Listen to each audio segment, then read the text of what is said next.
Hey, what's up? I just wanted to follow up on my last video, the last video I recorded there, because I felt like, for one, I was pretty like compelled to just record it and didn't really plan out what I was gonna say. Everything I said was like kind of free thought. So, um, but I was saying some of these things, um, you know, like my logical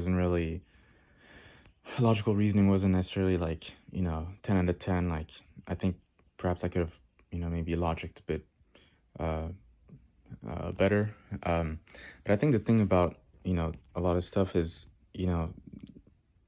this isn't like faith and Christianity and these things are not logical, or logic based um, ideas and concepts. So there is some logical reasoning to a certain extent, but um, you're gonna have a hard time, you know, logically reasoning for the existence of God and things like that. So, and if it was logical and it made logical sense to that extent, there would be no use for faith. Like, faith would not be a factor, and faith is everything. So, but I really had this other verse that's been on my mind, and I think it kind of goes along with this idea of the gospel of Christ being peace.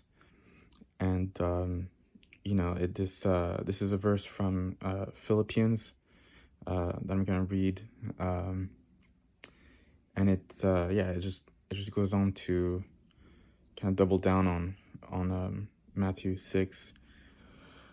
So this is Philippians 4, verse 6.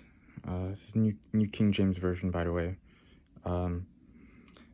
Be anxious for nothing, but in everything by prayer and supplication with thanksgiving, let your requests be made known to God.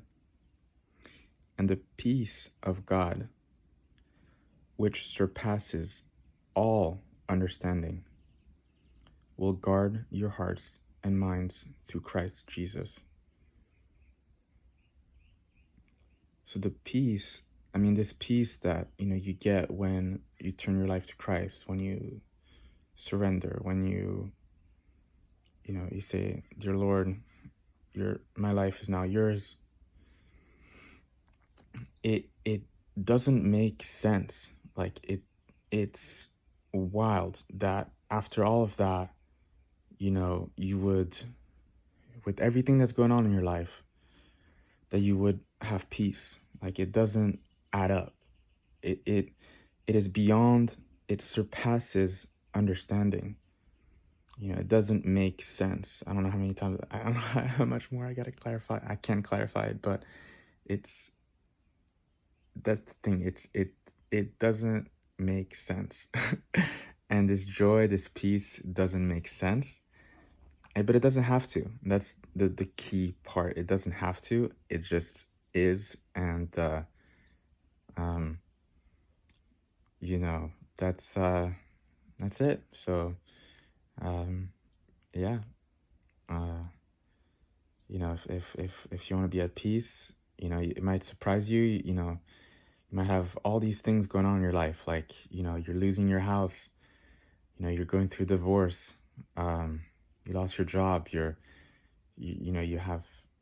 ill, your best friend just died, you know um, you're in debt, everyone hates you, uh, you know you're fighting with your brother, you're fighting with your dad, you're fighting with your mom, fighting with your lover, and fighting with your soulmate, but still you're at peace. And people will look at you and be like, shouldn't you be like sad, or shouldn't you be like angry or anxious? And it's like, yeah, probably, yeah, I should, but I'm not. And I guess some people might call you like a sociopath or something like that. It's like, nah, I just have Jesus, I just have Christ. He loves me, and that's and his peace fills my life. So